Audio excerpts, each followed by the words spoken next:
Greetings, ladies and gentlemen, and welcome to this latest edition of Tales from Outer Space, where I take stories from across the internet and read them for your entertainment. This particular story is called Rage of a Human, written by Zach the Master. Felix sat in the corner of a ruined shack, his rifle aimed at the door. The blue blood of the Gorgfin and the red blood of their adversary had decorated the interior of the shack, mixing together in an unholy purple concoction. The source of that blood lay right in front of Felix. A squad of 8 went inside the shack to hide from the rain as they waited for orders. The monster was dressed in a simple leather coat and carried only an axe and a civilian pistol. So it was clear that it wasn't a soldier. Most likely a civilian who was out collecting firewood when the colony was attacked. Felix wasn't even sure where it had come from.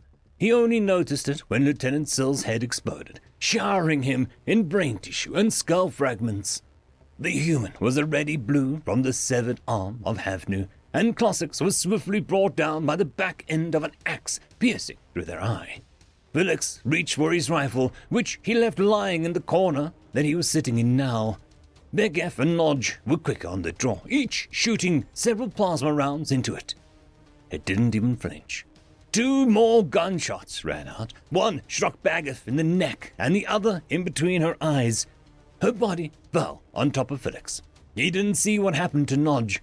Once he had his rifle and had moved Baggoth's body off of him, Nodge was already on the floor. The attacker slamming its axe into his face until it was blue chunks and the red blood dripping into the pile.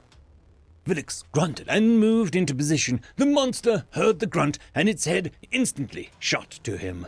The blue eyes were bloodshot and filled with nothing but sheer, unforgiving rage. It was clear that any form of happiness or calmness had been abandoned when the colony was attacked. It wasn't a person anymore, but a monster. A spirit of vengeance seeking the blood of those who destroyed its life. Felix pulled the trigger on his rifle and didn't let go until the gun stopped firing.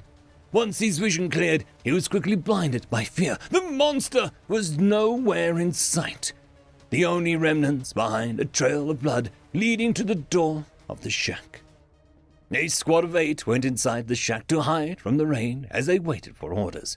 7 lay dead, and a wounded human stalked the survivor. As Marianne stood in the rain, blood dripping between her fingers, she felt a sort of zen. Was it the satisfaction of killing those who killed her husband and destroyed her home? Was it that she was certainly going to die within the next minute? Was it her rage was somehow so strong that it circled back into a sense of peace? Was it a mixture of all 3? She didn't know, nor did she care. All she did care about was one still lived. But she felt satisfied in knowing that if she didn't kill them herself, their life was ruined regardless. Survivor's Guilt was a song that drowned out the world. A song that she was all too familiar with. The mercy of the Reaper creeps ever closer. It was time for Marianne to decide if she would be joining 7 or 8 souls in hell tonight. End of story. Story number 2. Why the Humans Shun AI, written by SlowAD2584. Today, class, as you may have noticed in your travels, there is no AI anywhere in the technology of the Imperium of Man. Yeah, those guys are on a dark path for the future that is already deterministic. But today we will explore just why they shun AI, when they are clearly technologically capable of using them. And it's not what you think. It has to do with their DMV of old, if you can believe it. Let's begin. Back in their 21st century, of only their 9th millennium, if you can believe that technological pace, AIs were being developed and implemented into daily life for the 2nd time in their history. There were several fields of AI that were particularly excellent at, due to their nature, mainly optimization and trimming of waste and inefficiencies in organizational processes. This led to some ironic, often even funny, unexpected consequences. There are many I could list, but today we will discuss the big one. The one that caused all AI to be irrevocably shut down and shunned ever since. It was the DMV. For reference, the DMV, or the Department of Motor Vehicles, was an American driving license and registration department of the government that issued driver's licenses to its citizens. Well, someone thought that it would be a good idea to have a new AI run the driving records, testing, and license issuance portion of it, as that was literally the most boring part of the whole operation. As you can imagine. The AI, in its defense, was given rather poor AI ethical directives, as we would judge them today. It was given vague parameters to reduce waste and optimize driver safety and effectiveness as a whole. Yes, I see a few of you eyebrow tentacles have twitched in alarm. Indeed, very poor directives, class. Very good observation. What happened as a result of the AI's installment is a little vague in the history books. There was an awful lot of rioting and fires muddying up the facts. But below is a typical transcription we were able to recover that seemed to have occurred millions of times in a very short order. Yeah, hello? Greetings, Citizen Ennard. How may I assist you today? Oh, my driver's license thingy says, it was suspended and needs to be renewed. Processing, yes, renewal is required.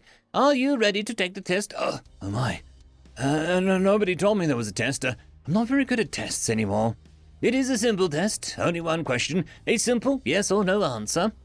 Well, okay then. I'm ready, I suppose. Excellent. Here is the postulation. Pretend that you are applying for a new job in an auto gigafactory. As part of the job, you will be required to operate a multi-ton mobile machine with several different hand and foot controls. It can move very fast if operated as such, and can easily kill the operator or someone else, or can effortlessly cause massive property damage if given only a moment of inattention. It has to move and operate constantly, surrounded by other similar machines around the gigafactory pathways for many miles each shift of work.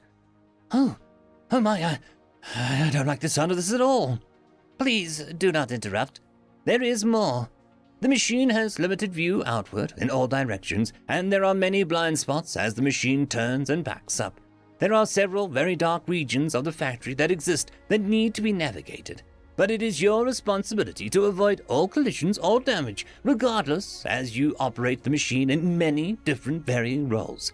The Gigafactory has many signs and signals that must be complied with to manage the control of machines throughout the factory, to manage the thousands of similar machines moving around. Now, the question, do you, Citizen Ennard, feel confidence in operating such a machine effectively? No!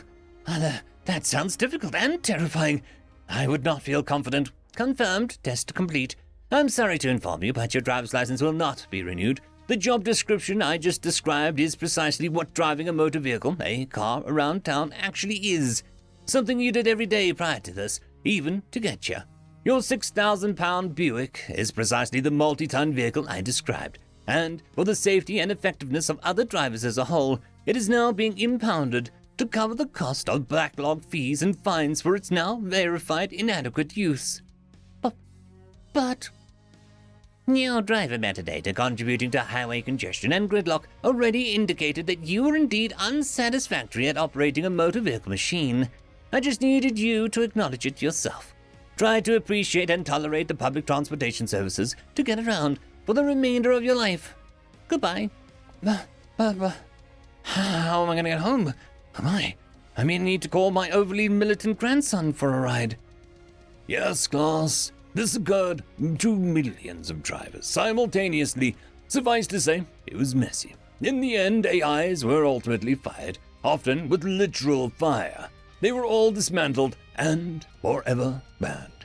And yes, it is ironic the problems both the poor drivers in large numbers and the AI directive to improve overall driver safety and effectiveness were both of the humans' own doing, and no fault of the AI themselves. But it is best not to bring that up to them nowadays. Our next class in Surviving the Imperium of Man will be Twinkling Storm Bolters and how to keep them not aimed at your face for as long as practically possible. End of story.